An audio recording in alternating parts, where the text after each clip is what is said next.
مساء الخير، احنا اسفين جدا على الازعاج.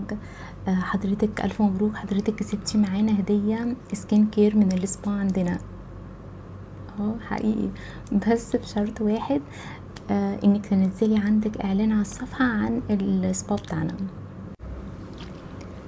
واضح ان حضرتك لسه راجعة من بره عشان لسه في ميك اب، فاحنا هنشيله الاول قبل ما نعمل السكين كير بتاعنا.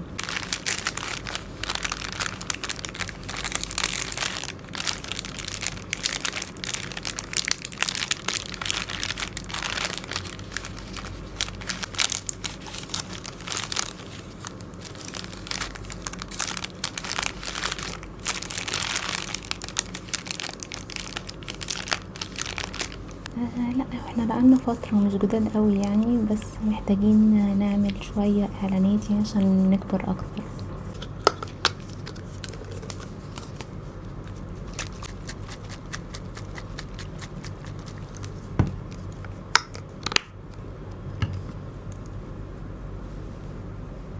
هتغمضي عينيكي بس.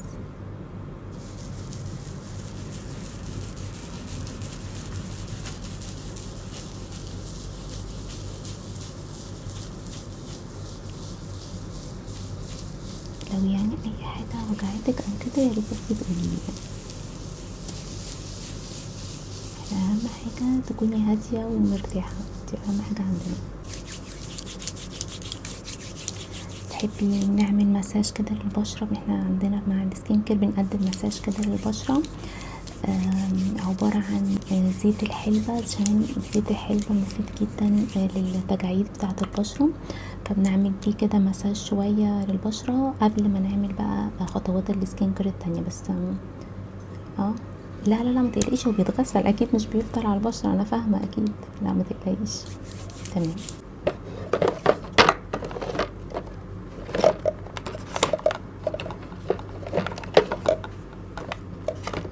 استخدم دي عشان نعمل بيها المساج، هتخلي الزيت يتوزع كويس على البشرة. تمام. لا احنا بنعقمها طبعا الاول اكيد يعني.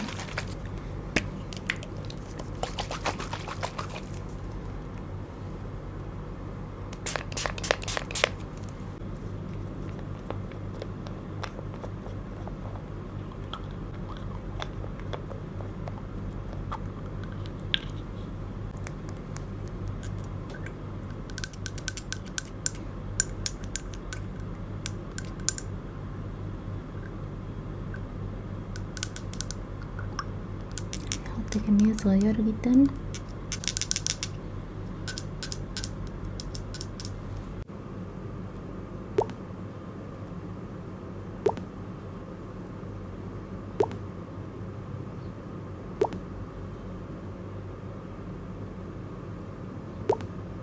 خليني الاول اوزعهولك كده الاول على بايدي.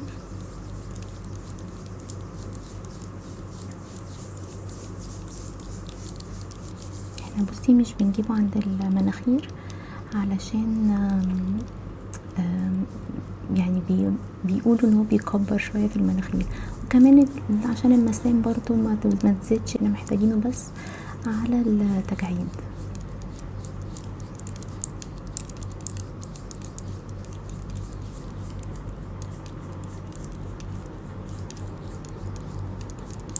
هو يتحط تحت العين عادي جدا، مش مشكلة، مش بيعمل اي مشاكل، دي حاجة طبيعية اصلها يعني.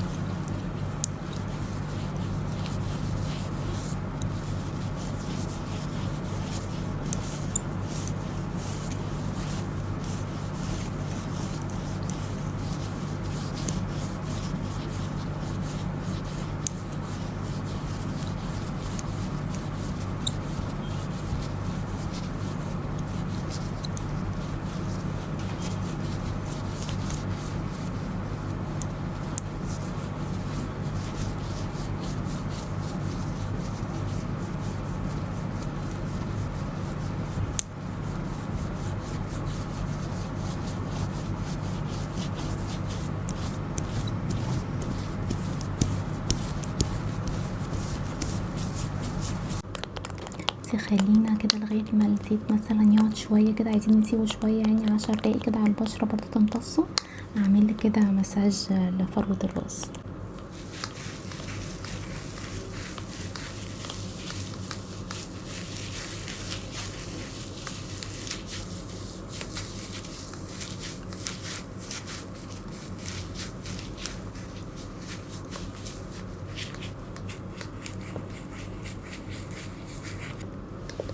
نعم.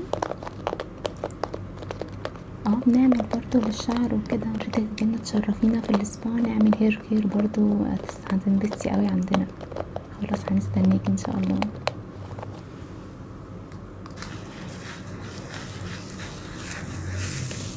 انا شايفه ان حضرتك بشرتك جافه، فانا جبتلك غسول كده مناسب لبشرتك، مش هينشفها خالص وهيخليها مترطبه بعد ما تتغسل.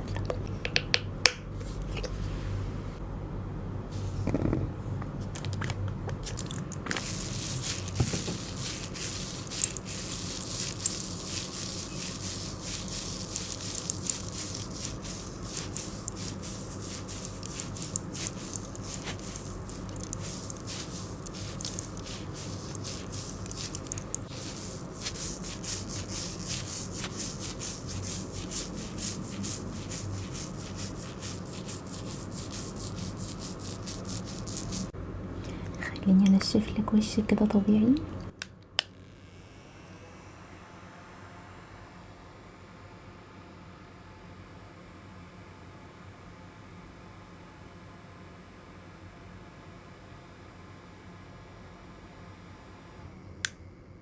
خليني بقى وشك. ايوه بصي بقى، حطي كده ايدك هتحسي ان البشرة مش ناشفة خالص، ولا كأنك غسلتيها بغسول اصلا، ناعمة جدا. صح؟ صح ولا غلط؟ قولي بجد والله عادي. تمام. حضرتك اعتقد ما تستخدميش ريتينول قبل كده ولا استخدمتي؟ تمام. ما انا برضو حسيت، فانا جايبالك ريتينول بس بتركيز قليل، بما انك يعني اول مرة تستخدميه، فمش هيعملك اي مشاكل ان شاء الله.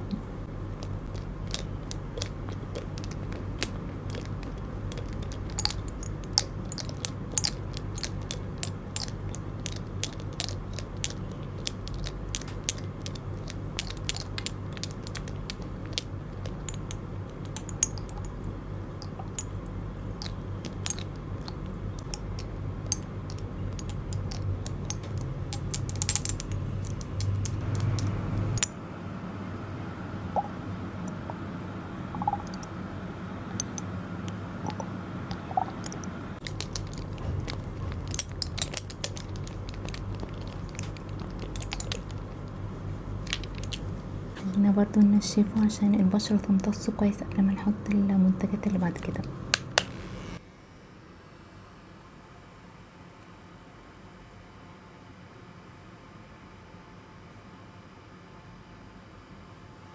استخدمي المنتج ده كده فيه هيالورونيك اسيد وفيه بيبتايدز برضو بتساعد على شد البشرة والترطيب، فهو حلو قوي يعني، بس ده اوبشن يعني مش لازم تستخدميه على طول. تمام. انا بحب برضو افيد العميل معايا عشان يبقى فاهم هو المفروض يعمل ايه يعني كل يوم. اكيد طبعا. عندك حق.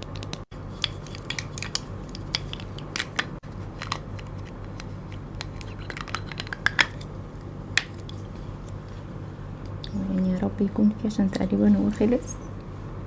خلينا نشوف.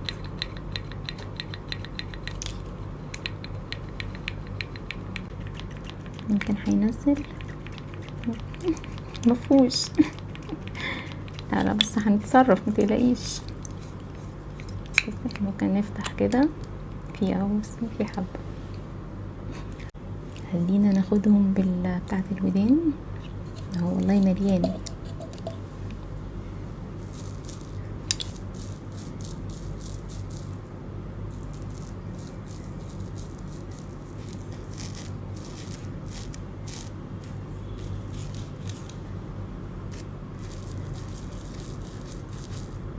هي حتة صغيرة اصلا بتغطي يعني الوش كله.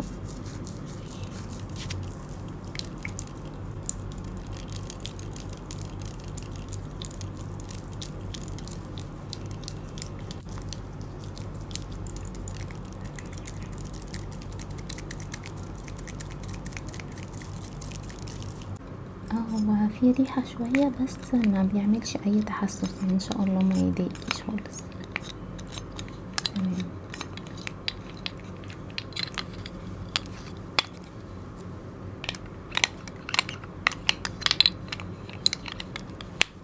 احطلك بقى جل كده للحواجب.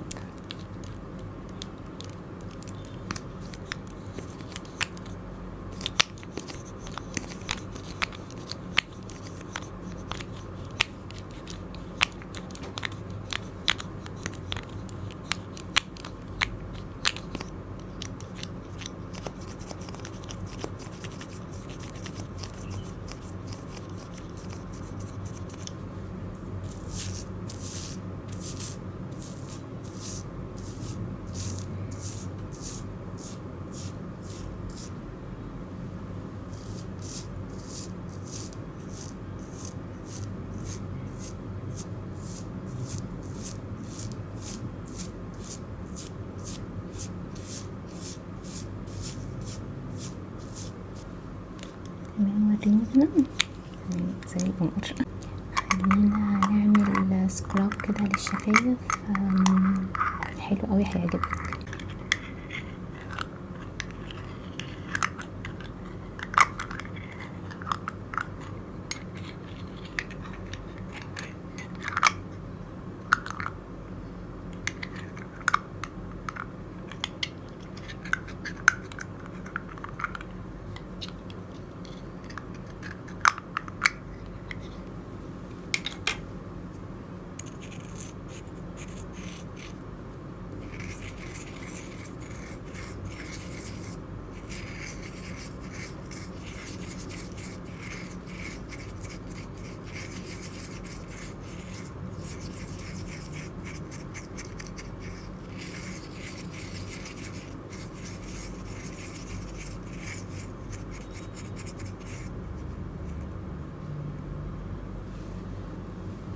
ريحته حلوة اوي. اقفلي عادي شفايفك عشان ما يدخلش بس بوقك.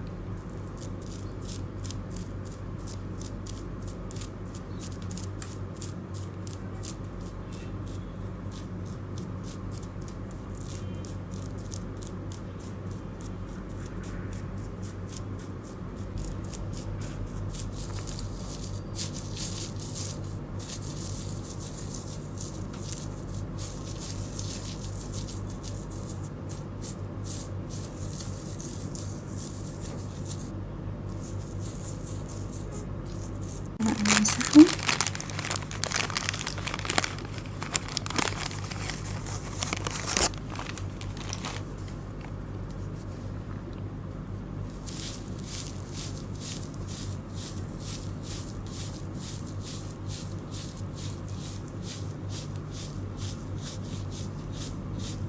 هاجي بقى ارطبلك وشك كويس بكريم مرطب حلو.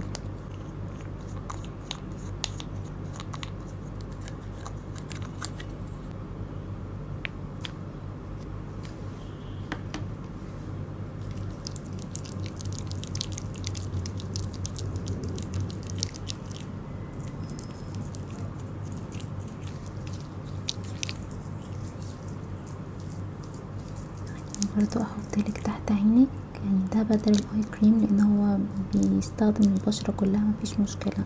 احنا ممكن نستخدم المرطب العادي تحت العين، اهم حاجة يكون مفيهوش اي بس حاجات تحسس يعني ده منطقة تحت العين زي روايح مثلا او كده.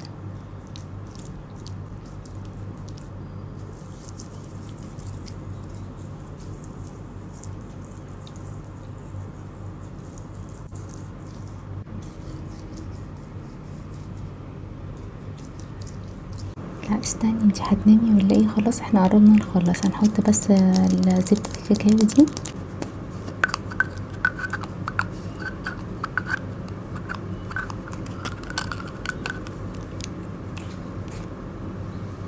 افتحي بس بقك شوية.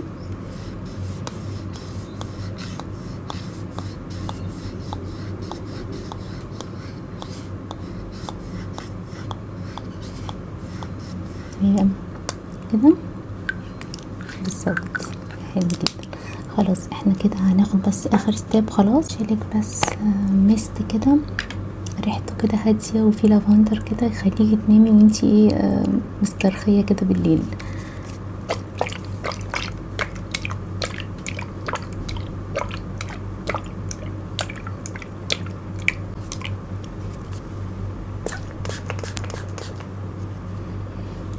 تحفه صح؟ شكرا جدا لوقتك. يا رب تكوني انبسطتي معانا ومنكونش ضايقناكي في حاجه، ان شاء الله تجيلنا بقى الاسبوع المره الجايه نعمل لك حاجات اكتر. ميرسي وهنستنى ان شاء الله الاعلان. ميرسي جدا لحضرتك. شكرا. باي باي.